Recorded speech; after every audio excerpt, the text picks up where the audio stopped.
The rain hammered against my office window with a violence that matched the spreadsheets glaring back at me from the monitor. Quarter-end reports always brought their own kind of storm, but tonight felt different. The Denver skyline disappeared behind sheets of water, the city lights bleeding into abstract smears of color. I pushed back from my desk, rubbing eyes that had been staring at numbers for the past 12 hours. My name is Jacob Reed. I'm 36 years old, and I work as a senior accountant for one of those firms whose name you'd recognize, but whose actual purpose remains mysteriously vague even to those of us who work there. It's the kind of job that pays for a downtown loft and a car that starts every morning, but leaves you wondering what exactly you're accounting for in the grand scheme of things. Souls, maybe. Dreams, certainly. The office was empty except for the overnight security guard and the cleaning crew. Even the most ambitious associates had fled by 9, driven away by the weather warnings that had been escalating all day. But I stayed, not out of dedication to the corporate machine, but because an empty office felt less hollow than an empty apartment. My phone buzzed on the desk, the screen lighting up with a number I didn't recognize. I almost let it go to voicemail, another spam call about my car's extended warranty probably, but something made me answer. Jacob. The voice was barely audible over what sounded like wind and rain. Yes? Who is this? It's me. It's Sarah. My sister. My sister who I hadn't heard from in 3 months. Not since our parents had made their position on her divorce crystal clear. My sister whose voice now carried a kind of desperation that made my stomach clench. Sarah? Where are you? I can barely hear you. We're at a gas station. Off Highway 76. The twins, Jacob, they threw us out. Mom and Dad, they actually threw us out. I stood up so fast my chair rolled backward into the wall. What do you mean they threw you out? They said divorced women bring shame to the family. That I made my choice when I left Marcus. They packed our things, put them on the lawn, and locked the door.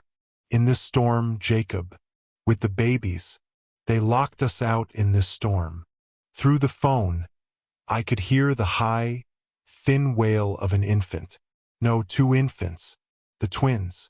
Emma and Ella, 5 months old, probably cold and definitely scared. The sound cut through me like shrapnel. Which gas station? I was already grabbing my keys, my coat, my laptop bag out of pure habit. Sarah, which gas station exactly? The Conoco near mile marker 47. But Jacob, the storm. I'm coming. Stay inside. Keep the babies warm. I'm coming. I hung up before she could protest, before the rational part of my brain could calculate the danger of driving 3 hours through what the weather service was calling the worst storm of the decade. Some calculations didn't matter when family was involved. Real family, anyway. The parking garage elevator seemed to take forever, each floor counting down like a judgment. P5, P4, P3, each number a reminder of how far I'd climbed in the corporate world and how little it mattered when your sister was huddled in a gas station with infant twins, cast out like some biblical cautionary tale. My car, a sensible Accord that my father had approved of, started immediately, the engine purring with well-maintained reliability. I'd bought it partly to please him, another line item in the endless ledger of seeking parental approval. Now I was about to drive it through a tempest to rescue the daughter he'd disowned. The irony wasn't lost on me as I pulled out into the storm. The highway was a river of hazard lights and hydroplaning semis. Visibility dropped to maybe 20 feet, the rain coming down so hard my wipers couldn't keep up. Every mile was a negotiation with physics, every curve a trust fall with fate. But I kept going, driven by the sound of my sister's voice and the wail of those babies. To understand why my parents would throw their own daughter into a storm, you have to understand the Reed family doctrine. It's not written down anywhere. That would be too forthright for people who communicate primarily through disapproving silences and pointed remarks. But it exists, carved into every family dinner, every holiday gathering, every milestone that came with specific expectations attached.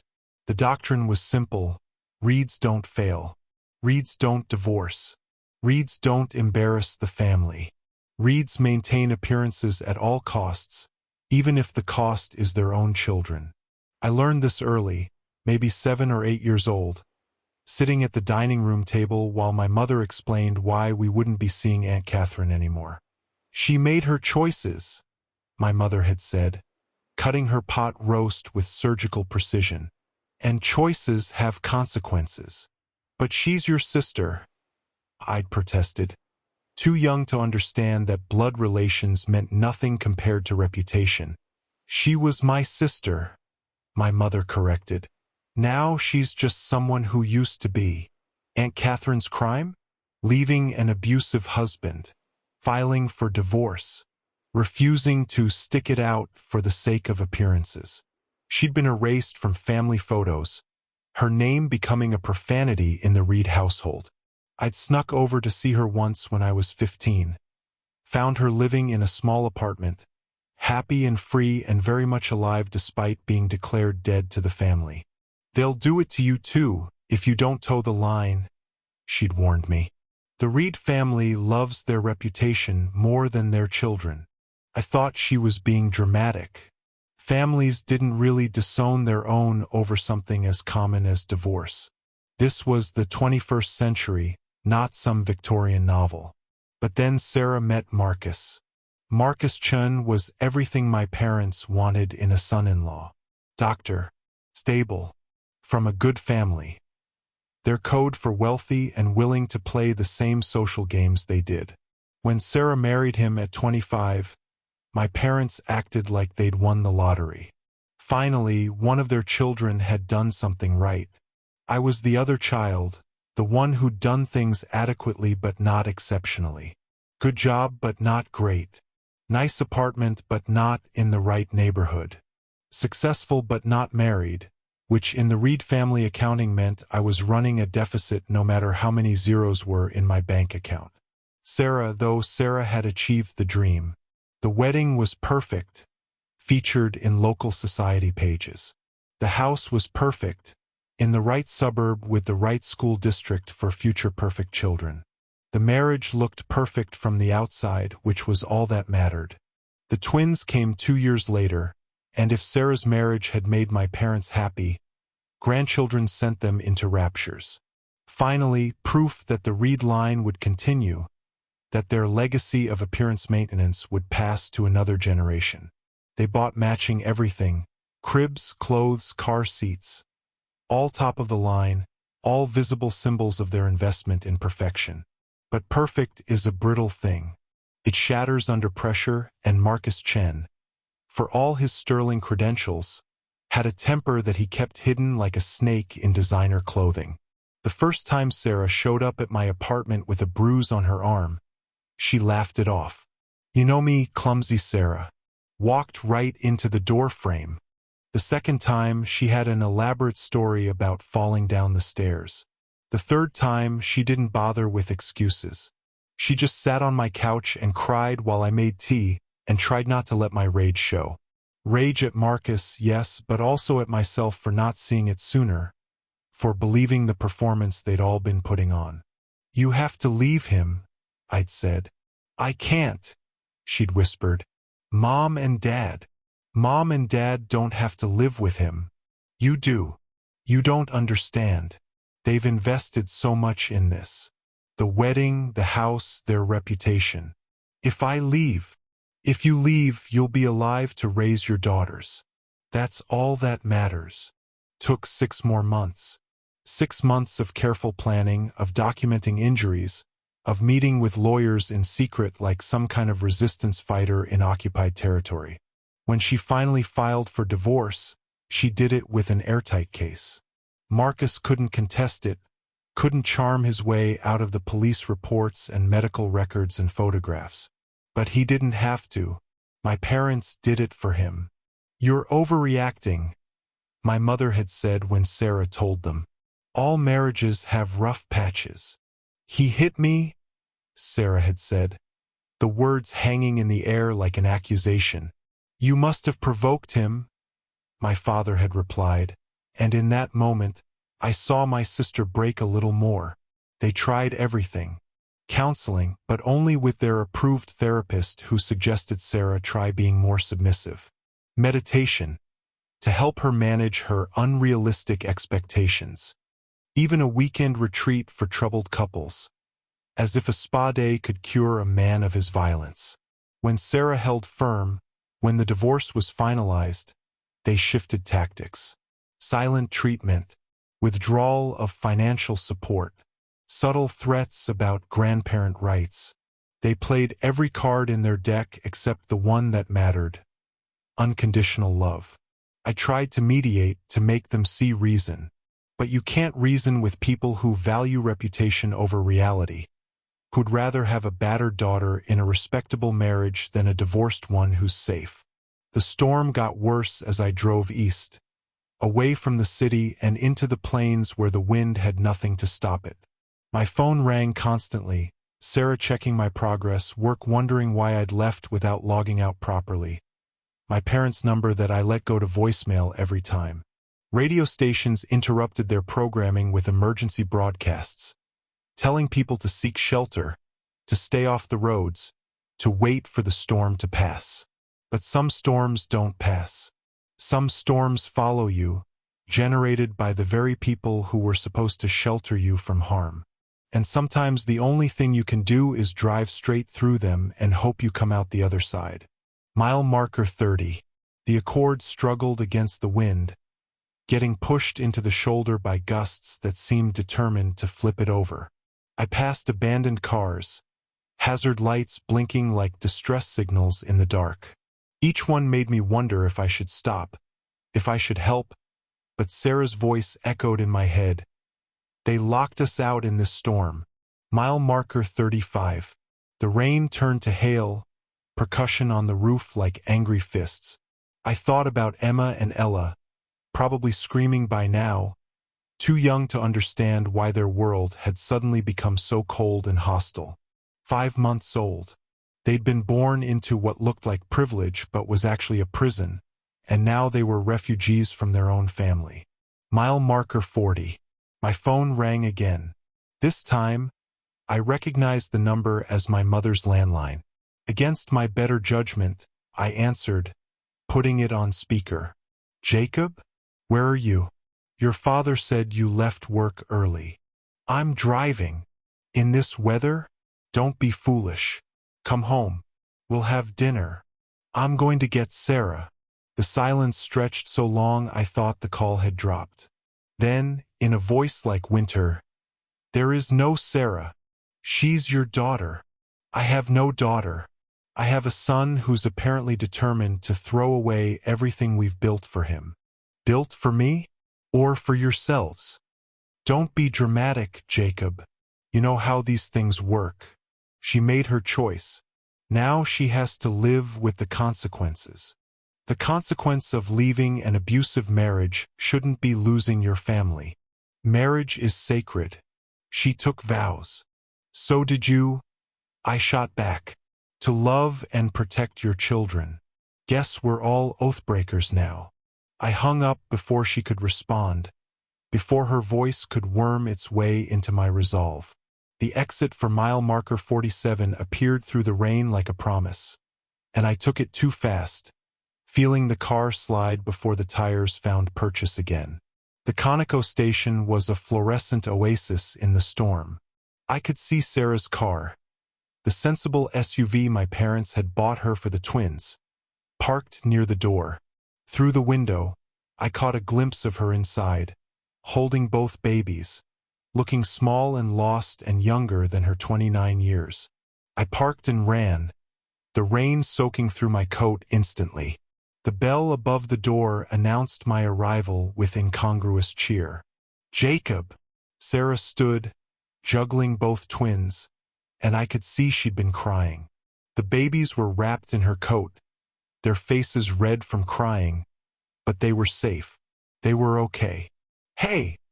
I said, trying to sound casual, like driving through hell was just another Thursday night. Need a lift? She laughed or maybe sobbed, it was hard to tell. I took Emma, or was it Ella? From her arms, the baby's weight strange and precious. She was so small, so vulnerable, depending entirely on adults to keep her safe.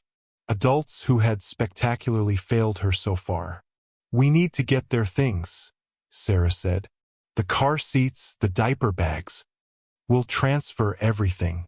But first, let's get them warm. The gas station attendant, a kid who couldn't have been more than 19, watched us with wide eyes. Y'all okay? That storm's getting worse. They're saying tornadoes possible. We're fine, I lied. Just need to move some car seats. It took 3 trips to transfer everything. Each journey into the rain a reminder of what my parents had done. They'd packed Sarah's things, hastily, carelessly, some of the baby's clothes already soaked through. They'd literally put their daughter and granddaughter's possessions on the lawn like garbage and locked the door. Once everything was moved, Sarah secured the twins in my back seat while I programmed my GPS for home. Not my parents' home, that had never really been home anyway. My apartment, which was about to become much more crowded. Jacob, Sarah said as I started the engine. I don't know how to thank you. You don't thank family for doing the minimum, I said. You ready? She nodded, but I could see the fear in her eyes. Not fear of the storm, we'd already survived worse than weather. Fear of what came next, of building a life from the ruins of everything she'd known. Actually, she said suddenly, I need to stop at the apartment, mine and Marcus's old place. I left some things there, important things. Sarah, the storm. Please, it's on the way. Sort of. I have a key, and Marcus is in California at a medical conference. It'll just take a minute. I should have said no. Should have insisted we go straight to safety. But Sarah had lost so much already. Her marriage, her parents, her home. If there was something at that apartment she needed, some piece of her old life worth salvaging, who was I to deny her? Okay, I said, but we're in and out. Quick. The apartment complex was in Cherry Heights, one of those suburban developments that promises luxury living, but delivers beige walls and thin floors. I'd been there exactly twice, once to help them move in, once for a dinner party where Marcus had spent the entire evening making subtle digs at Sarah's cooking while everyone pretended not to notice. Now, approaching it through the storm, the place looked abandoned. The parking lot was flooded, water up to the hubcaps of the few cars remaining. Most residents had evidently had the sense to evacuate or hunker down elsewhere. Maybe we should skip this, I said. But Sarah was already unbuckling her seatbelt. 5 minutes. Promise. The twins will be fine with you. They were sleeping now, exhausted from crying, tiny faces peaceful despite the chaos around them. Yeah, but Sarah. 5 minutes. She was out of the car before I could stop her, running through the rain to the building entrance. I watched her punch in the code, disappear inside. The twins stirred but didn't wake, and I found myself studying their faces in the rearview mirror. They had Sarah's nose, Marcus's eyes. Little combinations of DNA that would grow up carrying the weight of this night whether they remembered it or not. 5 minutes passed, then 10. I texted Sarah, "Everything okay?" No response. At 15 minutes, I made a decision. I couldn't leave the twins, but I couldn't leave Sarah either. Carefully, I unbuckled their car seats and somehow managed to carry both into the building's lobby. It was dry inside, warm, and I could set them down safely while I figured out what to do next. The elevator was out of service, of course it was. Sarah's apartment was on the 4th floor. I looked at the twins, at the stairs, at my phone showing no new messages. "Okay, girls," I said to the sleeping babies. "Uncle Jacob's about to get a workout." Carrying 2 infant car seats up 4 flights of stairs in wet dress shoes was exactly as difficult as it sounds. By the 2nd floor, my arms were screaming. By the 3rd, I was questioning every life choice that had led to this moment. But I made it, setting the twins down carefully in the hallway before knocking on 4B. No answer. "Sarah?" I called through the door. "You okay?" Nothing. The door was unlocked, which should have been my first warning. Sarah was many things, but careless about security wasn't one of them. Especially not after Marcus. I pushed the door open and stepped into darkness. "Sarah?" The apartment smelled wrong. Not like the lemon cleaner Sarah always used, or the expensive cologne Marcus favored. It smelled like fear and copper and something else. Something that made my primitive brain scream warnings. I found the light switch. The living room was destroyed. Not ransacked, destroyed. Furniture overturned. Pictures smashed. Walls bearing the scars of violence. And there, in the center of it all, was Sarah. She was standing perfectly still, staring at something on the coffee table. As I got closer, I could see what had transfixed her. A knife. Not a kitchen knife, but something bigger, meaner. The kind of knife that had only one purpose. "Sarah," I said softly, not wanting to startle her. "We need to go." "He was here," she said, her voice distant. "Recently. I can smell his aftershave. All the more reason to leave. Now. He left this for me." She gestured to the knife. "With a note." I didn't want to read the note. Didn't want to know what kind of message a man leaves with a weapon for the wife who dared to leave him. But Sarah handed it to me anyway, and I read Marcus's neat doctor's handwriting. "You took everything from me. My reputation, my career, my future. Did you think I'd let you keep the twins? Did you think your family would protect you? I know where you are. I know they threw you out. Storms coming, Sarah. And not just the weather." My hands shook as I set the note down. "We're calling the police. Now." "With what proof?" "He's in California, remember? Has been for 3 days. Airtight alibi. This could have been left any time. The threat is vague enough to be explained away. He's too smart to be explicit." Sarah picked up the knife, testing its weight. "But not smart enough to know I've changed." Something in her voice made me look at her. Really look at her. This wasn't the sister who'd cried on my couch 6 months ago. This wasn't even the sister who'd called me from a gas station hours earlier. This was someone who'd been pushed past fear into something else entirely. "Sarah, what are you talking about?" She moved to the bedroom, still carrying the knife. I followed, my heart hammering. The twins were still in the hallway, still sleeping, still innocent of whatever was happening in this apartment that stank of violence. The bedroom was worse than the living room. The mattress was slashed, stuffing spilling out like white blood. The closet doors hung off their hinges. And on the wall, written in what looked horribly like blood, "Till death do you us part." "He's lost it," I breathed. "Completely lost it." "No," Sarah said calmly. "He's escalating. Just like the counselor at the shelter said he would. First the emotional abuse, then physical, then the threats. Then." She didn't finish, but she didn't have to. We both knew what came after then. "That's why we're leaving," I said firmly. "Right now. We'll go to the police, get a restraining order." Sarah laughed, bitter and sharp. "I have a restraining order. See how well it's protecting me? A piece of paper versus a man with nothing left to lose." She opened the destroyed closet and started pulling at the back wall. To my amazement, a panel came loose, revealing a hidden space.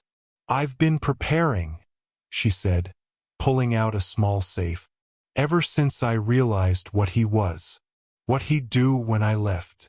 She opened the safe with practiced fingers. Inside were documents, cash, and something that made my blood run cold.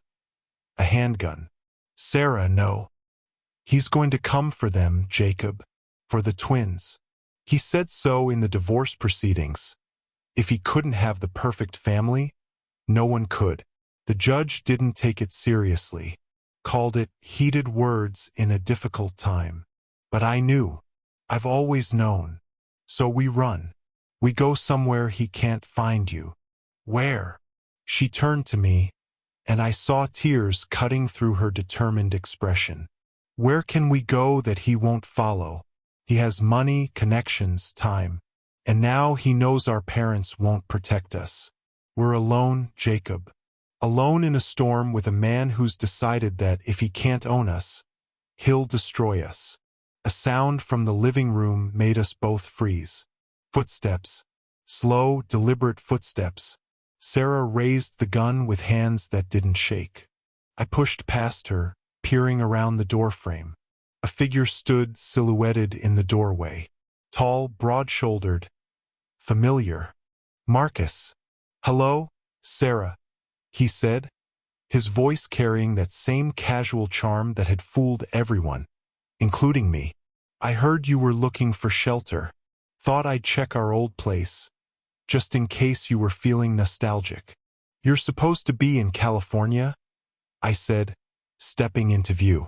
Marcus smiled. It didn't reach his eyes. Conference was canceled. Storm, you know. Funny how things work out. His gaze shifted past me.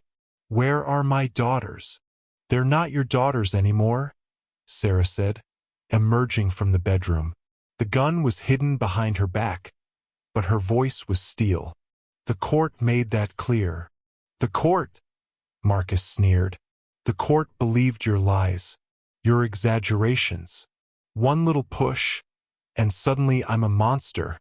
17 little pushes, Sarah corrected. All documented. Plus the broken wrist, the concussion, and various other accidents you explained away. Marcus's face darkened. You always were too sensitive, too dramatic. Just like your mother said, unable to handle the pressures of marriage. My mother was wrong about a lot of things, Sarah said. But she was right about one thing. Choices have consequences. That's when I heard it. A thin wail from the hallway. One of the twins waking up. Marcus's head snapped toward the sound, and I saw something inhuman flash across his face. My daughters, he said, moving toward the door. No, Sarah said, stepping into his path. You can't keep them from me. Whatever lies you told the judge, they're still my blood. Your blood, maybe, but not your possessions. Not your victims. Marcus laughed, the sound like breaking glass. Victims? They're babies, Sarah. What could I possibly? What could you possibly do? Sarah's voice was rising. How about what you did to me? Starting with the small things, the criticism, the isolation, the constant reminders that I wasn't good enough. Then graduating to bigger things. The pushes, the slaps, the hands around my throat while you explained how this was all my fault. You're being dramatic again. Am I? Should I show Jacob the scars? The ones the court photographer documented? Or maybe we should talk about your plans for the girls. How you'd raise them right. How you'd make sure they didn't turn out weak like their mother. Another wail from the hallway, joined by its twin. Both babies were awake now, crying for comfort in a world gone mad. Marcus took another step forward. Those are my daughters crying. A father should comfort his children. A father should, Sarah agreed. But you're not a father. You're just a man who contributed DNA. Move, Marcus commanded, his charm finally falling away completely. This was the real him, the one Sarah had lived with, feared, finally escaped. No, he grabbed her arm, the same arm I'd seen bruised so many times. But this time Sarah was ready. She twisted, using his momentum against him, and suddenly the gun was visible, pressed against his chest. Marcus froze. You wouldn't I? Sarah's voice was calm, almost conversational. You took everything from me. My confidence, my family, my sense of safety. You made me afraid to exist in my own skin. But you made one mistake, Marcus. You taught me that violence solves problems. And right now, you're a problem. Sarah, I said softly, don't. He's not worth it. No, she agreed. He's not. But they are. She nodded toward the hallway, where the twins' cries were getting more frantic. And if I let him walk out of here, how long before he comes back? How long before he finds us again? How long before he decides that if he can't have them, no one can?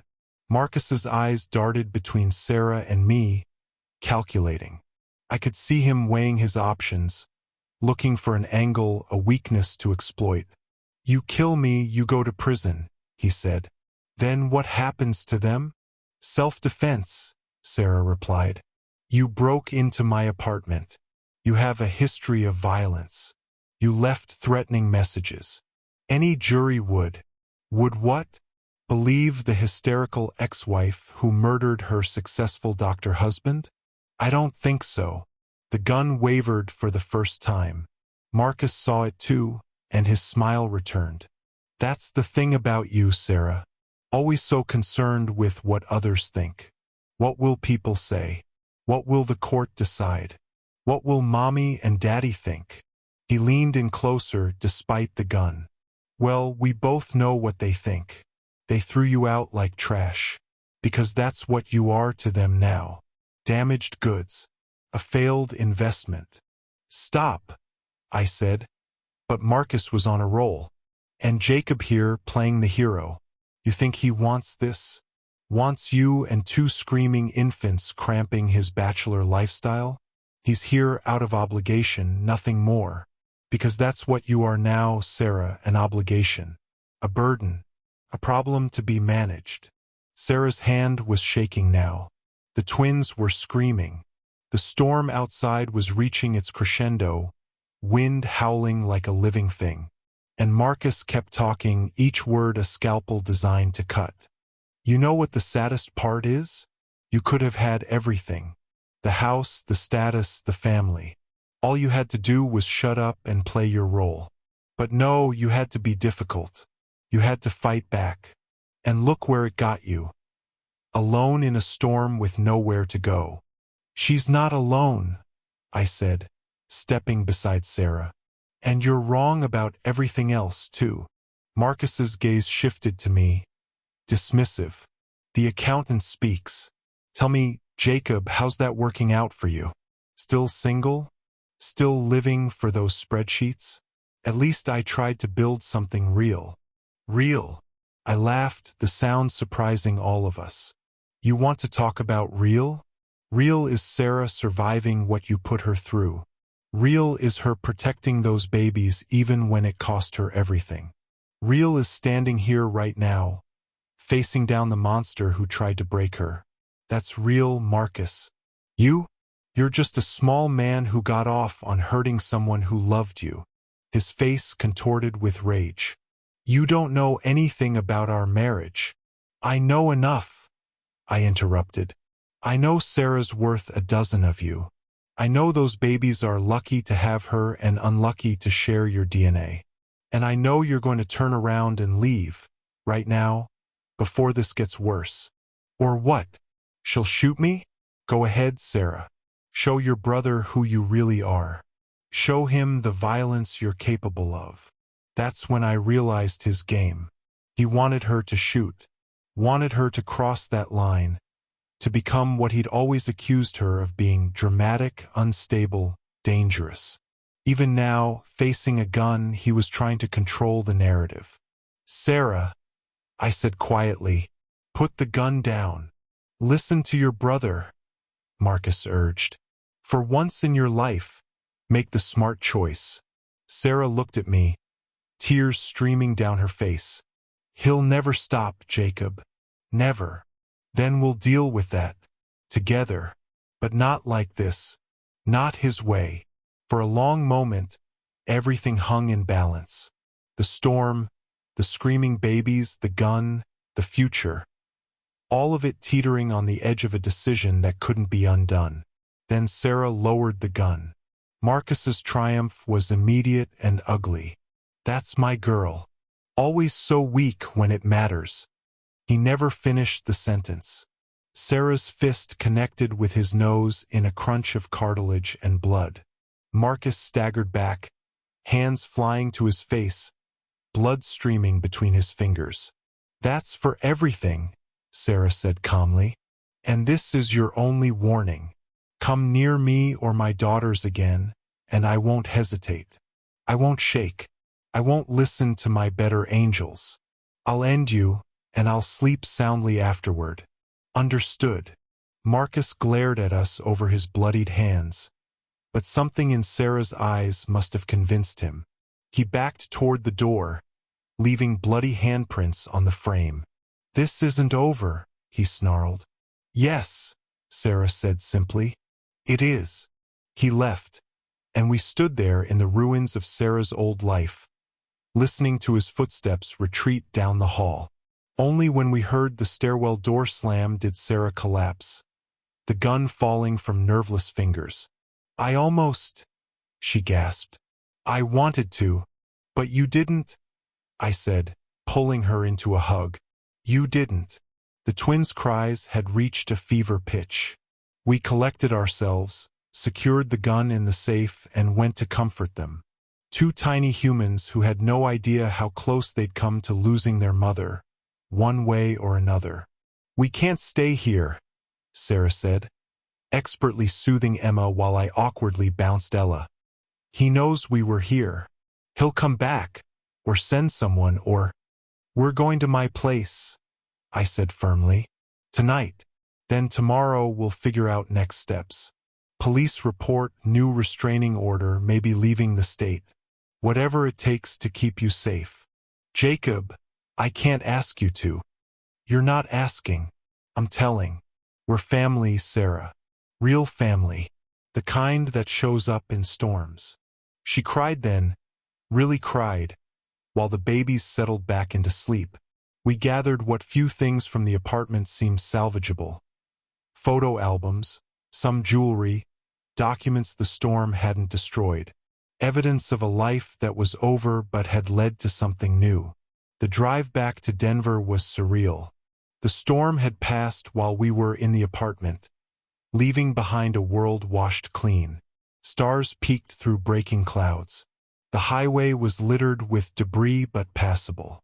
And in my back seat, my sister and her daughters began their new life as refugees from the war zone of a bad marriage and worse family. "I'm scared," Sarah admitted as the city lights came into view. "Of Marcus. Of everything. Starting over. Being a single mom. Facing mom and dad eventually. But mostly," she paused, choosing her words, "mostly I'm scared of who I almost became in that apartment. I wanted to hurt him, Jacob, really hurt him, make him feel what he'd made me feel. But you didn't. Only because you were there. If I'd been alone." "You weren't alone," I said. "And you won't be. That's the difference between us and the mom, dad, Marcus. We understand that family isn't about blood or vows or appearance. It's about showing up, being present, choosing each other even when it's hard. Even when it means harboring your disgraced sister and her bastard twins." The bitter humor in her voice broke my heart, especially then. Although for the record, they're not bastards. They're Emma and Ella Reed, and they're going to grow up knowing they're loved, wanted, and worth protecting. That's more than we got. Sarah was quiet for a long moment. Then, "How did you turn out so decent? Same parents, same pressure, same expectations. But you're different." I thought about it as I navigated the familiar streets toward home. "Remember Grandma Ellen? Mom's mom. Barely. She died when I was little. I was 8, but I remember her pulling me aside at Christmas one year. Mom had been going on about my grades, my performance, my potential. And Grandma Ellen sat me down and said, "Your mother means well, but she's forgotten something important. Love isn't a transaction. It's a gift. You give it freely or not at all." And you remembered that? I wrote it down, kept it in my wallet all through school. Whenever Mom and Dad's conditional love got too heavy, I'd read it and remember there was another way. We pulled into my building's garage, and I could see Sarah processing the reality of her new situation. No suburban house, no perfectly manicured lawn, just a downtown apartment with a doorman who'd seen stranger things than a single mom and her twins seeking shelter. "It's not much," I started to apologize, but Sarah cut me off. "It's everything," she said fiercely. "It's safe. It's away from them. It's a chance to breathe. Do you understand what a gift that is?" We made multiple trips to bring everything up. My two-bedroom apartment suddenly felt both too small and exactly right. The twins, miraculously, stayed asleep through the transfer, as if they knew they were finally somewhere secure. "Guest room's yours," I said, showing Sarah the space I'd used as an office. "We'll get cribs tomorrow, proper baby stuff. Tonight, we're alive and together and away from anyone who wishes us harm," Sarah finished. "That's enough. More than enough." I ordered Chinese food from the place down the street that delivered until 2 a.m. We ate lo mein straight from the containers, sitting on my living room floor, while the twins slept in their car seats. Outside, the city went about its business, oblivious to the small revolution taking place in apartment 1247. "What are you going to tell work?" Sarah asked. "The truth. Family emergency. If they have a problem with it, I'll find another job." Turns out, when your sister shows you what real courage looks like, spreadsheets seem less important. And Mom and Dad? I thought about the messages surely waiting on my phone, the demands for explanation, the threats of consequences, the emotional manipulation disguised as concern. Nothing, I decided. They made their choice, threw you out in a storm because divorce offended their sensibilities. They don't get updates on how that worked out. They'll find out eventually. This city isn't that big. Let them. What are they going to do? Disown me too? Fine. I'll have better company. Sarah smiled for the first time in hours. "Remember when we were kids? That game we used to play." "Which one?" "Shipwreck. Where we'd pretend the couch was a life raft and everywhere else was shark-infested water." I laughed. "You always made me be the shark." "Well, now we're both on the raft, and the sharks are real. But at least..." She gestured around my apartment at the sleeping babies, at the Chinese food containers. "At least we're together." Emma stirred, making the small sounds that preceded full waking. Sarah moved to tend to her with the automatic response of motherhood. Watching her gentle competence, I marveled at the strength hidden in my supposedly weak sister. "Sarah," I said suddenly, "you were amazing tonight, in that apartment facing him down. You were terrified," she finished, "but also done. Done being afraid. Done letting him control the narrative. Done pretending that keeping the peace was worth more than keeping my sanity. What do you think changed?" She considered while adjusting Emma's blanket. "The girls. When I was just protecting myself, I could rationalize staying, enduring, hoping things would improve. But when I realized he'd do to them what he did to me, the criticism, the control, the violence disguised as discipline, I couldn't. No amount of family pressure or social embarrassment was worth letting them grow up like that. Mom and Dad won't see it that way. Mom and Dad are so invested in appearances they'd rather have a dead daughter than a divorced one. They literally proved that tonight. The bitterness was back, but underneath it, something stronger. But you know what? Their approval was killing me slowly anyway. At least this way I get to live. Ella woke next, and soon both twins were demanding bottles. I watched Sarah manage both babies with practiced ease, cooing and soothing even as exhaustion painted dark circles under her eyes. "You should sleep," I suggested. "I can take a shift. You don't know anything about babies. I can learn. How hard can it be?" Famous last words. 2 hours later, covered in spit-up and holding a screaming Ella while Emma performed her own symphony of displeasure, I had new respect for single parents everywhere.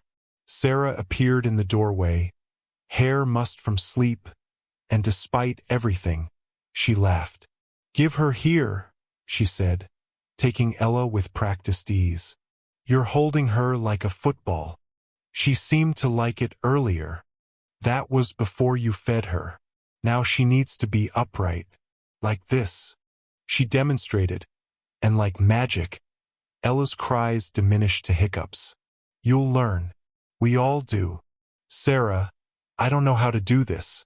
Be an uncle, a real one, not just the guy who sends birthday cards." "You already are," she said simply. "You showed up. In a storm.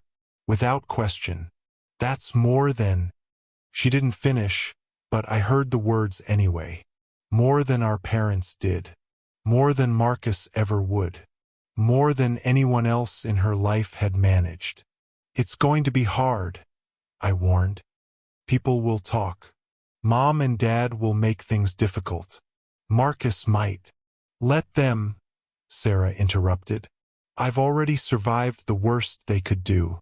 Survived it and came out the other side with 2 beautiful daughters and a brother who actually knows what family means. That's not a loss. That's a victory." The twins settled back to sleep, and we sat in my living room as dawn approached, 2 siblings who'd found their way back to each other through the wreckage of family expectations. Outside, the city began to wake, unaware that in one small apartment, a new kind of family was being born. My phone, which I'd silenced hours ago, showed 17 missed calls.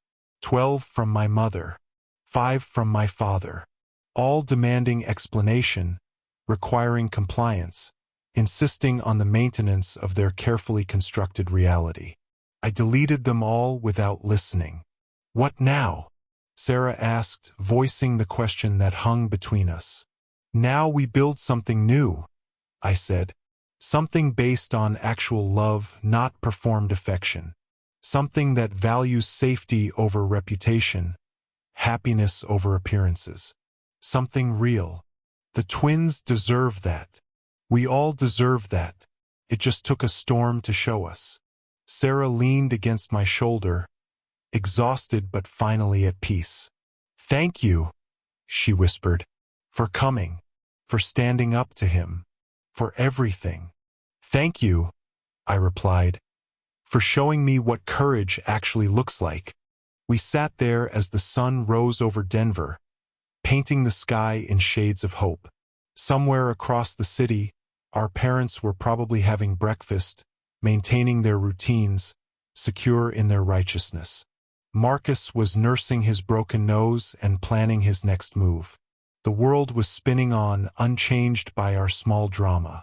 But in apartment 1247, everything had changed.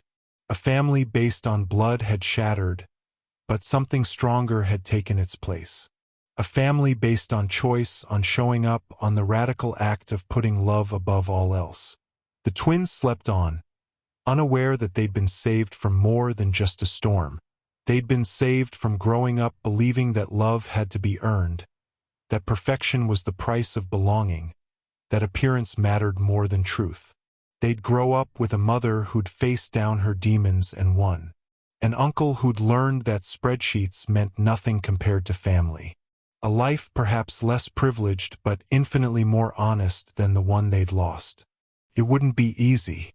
There would be legal battles, financial struggles, long nights, and difficult conversations. There would be moments when the weight of our parents' disapproval felt crushing, when Marcus's threats felt too real, when the task of building a new life felt impossible. But there would also be first smiles and first steps. Birthday parties where everyone actually wanted to be there. Bedtime stories without hidden agendas. Love given freely without conditions or cost. The storm had passed, leaving destruction in its wake. But sometimes, I realized, destruction is just another word for opportunity. The chance to rebuild, stronger and truer than before. "We're going to be okay," Sarah said, as if reading my thoughts. "Yeah," I agreed, meaning it. "We really are." My phone buzzed. Another message from my mother. This time, I didn't delete it immediately. I opened it, curious what fresh manipulation she'd attempt. "Jacob, your father and I have discussed the situation. If Sarah is willing to apologize and return to counseling with Marcus, we might consider allowing supervised visits with the twins. Family reputation can be repaired, but it requires effort from everyone. Don't let emotion cloud your judgment. Make the smart choice." I showed it to Sarah, who read it with the detached interest of someone observing a different species. "Supervised visits," she said wonderingly. "With my own daughters. Because I had the audacity to leave a man who hurt me. The smart choice," I added. "As if there's anything smart about sending you back to an abuser." Sarah took my phone and, with deliberate precision, typed a reply. The smart choice was leaving. The brave choice was staying gone. The right choice was protecting my daughters. And the best choice was having a brother who understands that family means showing up in storms, not causing them. Don't contact us again until you're ready to apologize for choosing reputation over your daughter's safety. She hit send before I could stop her. "Sarah, no more," she said firmly. "No more placating. No more pretending they might change. No more hoping for approval from people who'd rather see me dead than divorced. They made their choice. Now we make ours." My phone immediately began ringing. "Mom." I declined the call and turned the phone off entirely. "You know this means war," I warned. "They'll use every tool they have. Money, connections, guilt. Let them. I've already lost everything I was supposed to care about. House, husband, family approval. And you know what? I'm freer than I've ever been. Poor, scared, starting from scratch, but free." The twins began stirring again, the morning sun warming their faces. Soon they'd wake properly, needing food and comfort and all the endless care that babies require. But for now, in this moment between night and day, between old life and new, there was peace. "I should go shopping," I said. "Diapers, formula, clothes. Maybe some actual furniture for the guest room. What else do babies need?" "Everything," Sarah laughed. "But start with the basics. We'll figure out the rest as we go." "Should I get 2 of everything?" "Yes." "But Jacob." She touched my arm, making sure I was listening.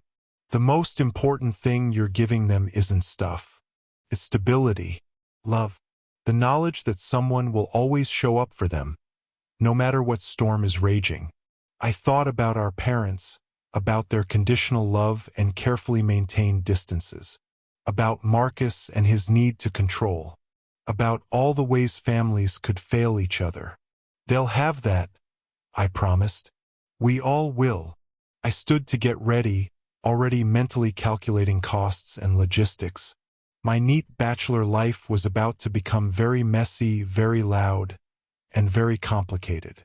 My savings would take a hit. My career might suffer from the divided attention. My parents would make good on their threats of disinheritance.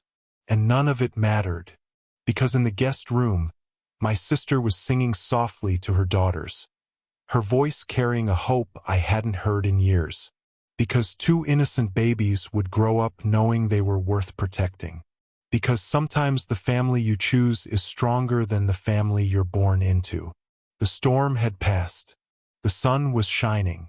And in apartment 1247, 3 refugees from a war they didn't start were beginning to build something new. Something precious. Something worth any price. A real family. I made a mental note to change my emergency contact information at work. From Richard and Patricia Reed to Sarah Reed. From the people who'd raised me to the person who'd shown me what raising really meant. It was a small thing, administrative really, but it felt like drawing a line in the sand. Choosing sides in a battle that shouldn't have existed but did. I chose Sarah. I chose the twins. I chose love without conditions.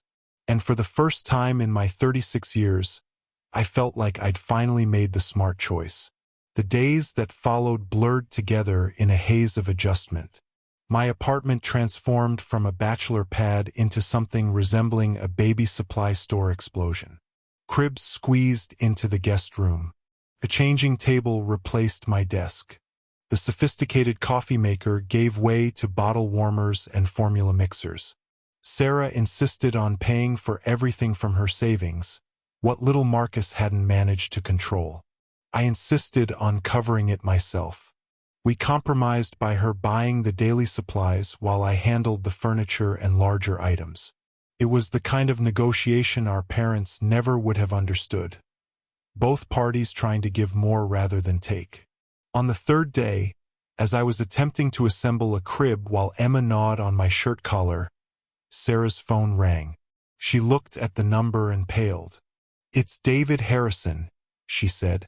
"Marcus's lawyer. Don't answer."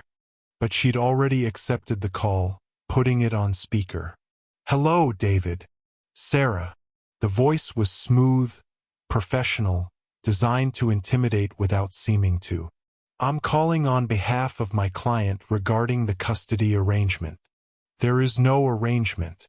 Marcus has no custody." The court was very clear. Circumstances change. My client has concerns about the children's current living situation. Staying with a single man. No proper accommodations. Financial instability. "I'm living with my brother," Sarah interrupted. "In a safe apartment with everything my daughters need. Your brother who has no experience with children, who works long hours, who can't provide the stable two-parent home my client offers. Your client who abused me, who threatened us, who—" "Alleged abuse," David corrected smoothly. "And my client has completed anger management counseling.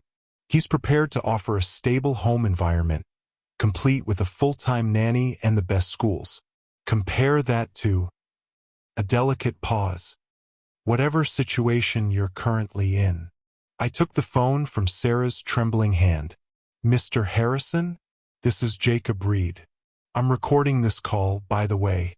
Are you seriously suggesting that children be placed with a man who has a documented history of domestic violence?" "Mr. Reed, I wasn't aware you were part of this discussion. I became part of it when my sister showed up at a gas station in a storm because her parents threw her out for leaving your client. So yes, I'm part of it. And if your client wants to pursue custody, he'll have to explain to a judge why he violated his restraining order 3 nights ago." Silence. Then, "I'm not aware of any violation." "Really?" "Because we have security footage from the apartment complex showing him entering the building. Sarah's neighbor saw him leaving with blood on his face. Self-defense when he tried to attack her again. And we have the threatening note he left. So please pursue custody. I'm sure the judge will be fascinated." More silence. I could practically hear David recalculating. "My client simply wants what's best for his daughters," he said finally. "Then he'll leave them with their mother and disappear from their lives. That's what's best. Make it happen, counselor." I hung up and handed the phone back to Sarah, who was staring at me with something like awe. "Security footage? Probably. Most buildings have cameras now. We'll check. But he doesn't know we haven't already pulled it." "You lied to a lawyer." "I strategically presented potential facts. Different thing entirely." I went back to the crib assembly. He's fishing, trying to scare you into something. We don't scare anymore. Sarah sank onto the couch, Ella in her arms. What if he's right, though? What if a judge looks at this situation and decides? Decides what? That a loving mother and supportive uncle are better than an abusive father? That family who shows up is better than family who throws you out? Sarah, you're not alone in this. We'll get you a better lawyer. Document everything. Build a case so airtight that Marcus's money can't buy his way around it. With what money? I thought about my savings, my 401k, my equity in the company, numbers on a spreadsheet that had seemed so important last week. With whatever it takes, I said. Some things matter more than compound interest. That afternoon, while Sarah napped with the twins, I made some calls. First to a family lawyer recommended by a colleague who'd been through a brutal divorce. Then to my HR department to adjust my schedule, working from home 3 days a week to help with the babies.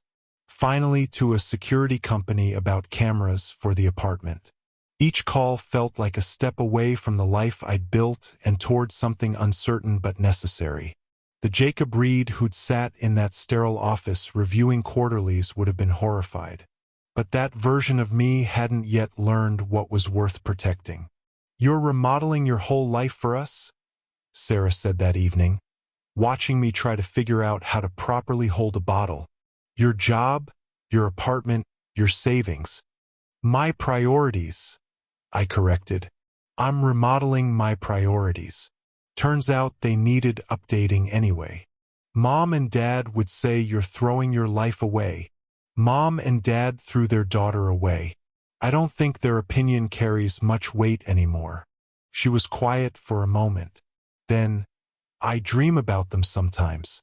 Standing in the doorway, watching Marcus destroy our things, not lifting a finger to help, just disapproving, like I was failing them by being abused. They failed you by valuing their image over your safety. I know that, logically, but emotionally, she shrugged. 30 years of conditioning doesn't just disappear. No, I agreed, but it fades. Every day you choose differently, it fades a little more. The twins were nearly a month old when the inevitable happened. I was returning from a grocery run, arms full of diapers and formula, when I saw a familiar car in the visitors' parking. My father's BMW, pristine and judgmental, exactly where I didn't want it to be. I found them in the lobby. My parents, dressed as if attending a business meeting rather than attempting a reconciliation.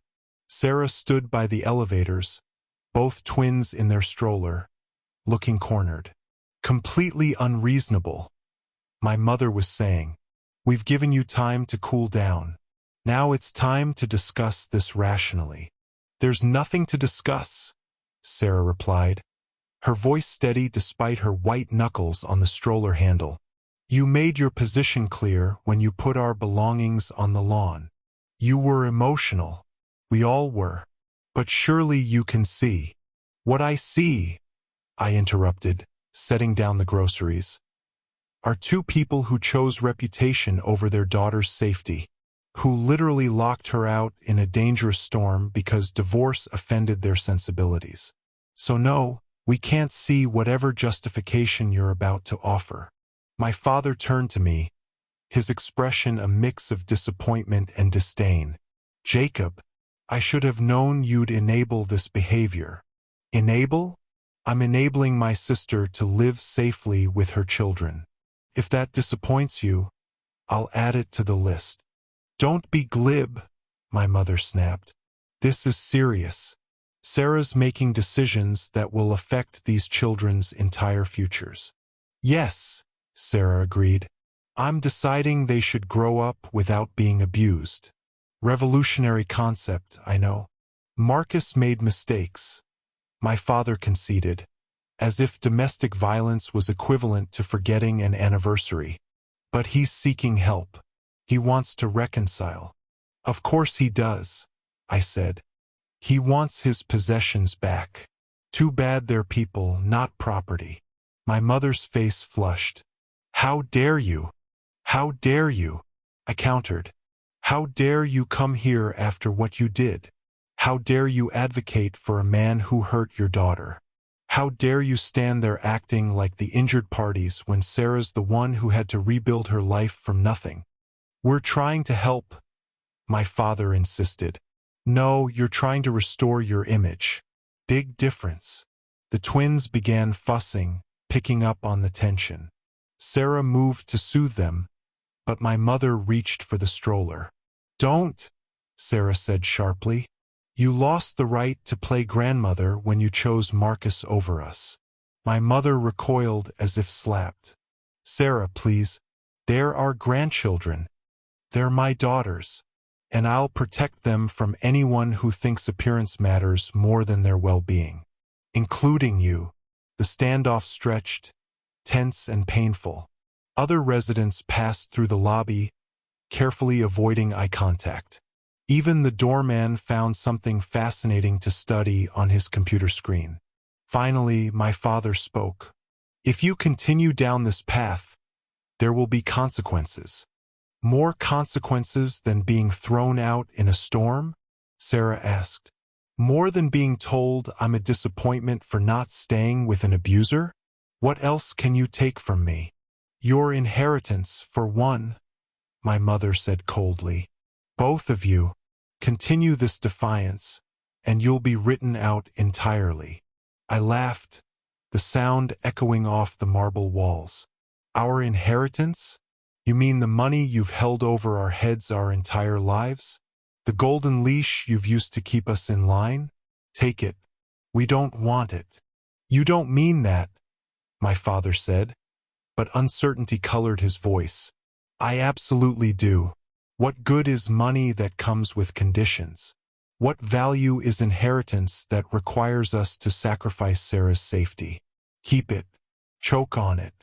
Build a monument to your reputation with it. But don't think it gives you power over us anymore.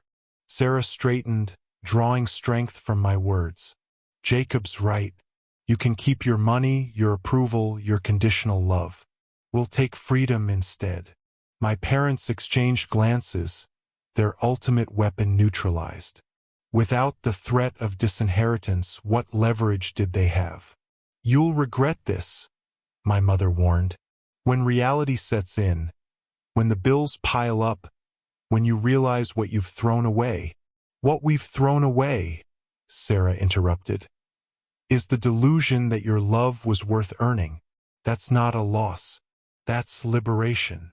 She maneuvered the stroller around them, heading for the elevators. I gathered the groceries and followed, leaving our parents standing in the lobby like relics from another age. The elevator ride was silent until the doors closed. Then Sarah sagged against the wall, tears flowing freely. You okay? I asked. I said no to them. Really said no. Not temporarily, not conditionally. Just no.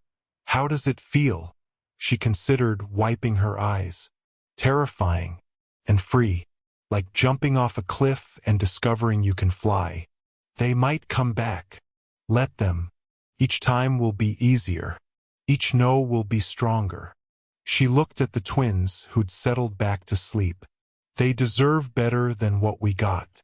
They deserve unconditional love. They have it, I assured her. From you. From me. From anyone worth having in their lives.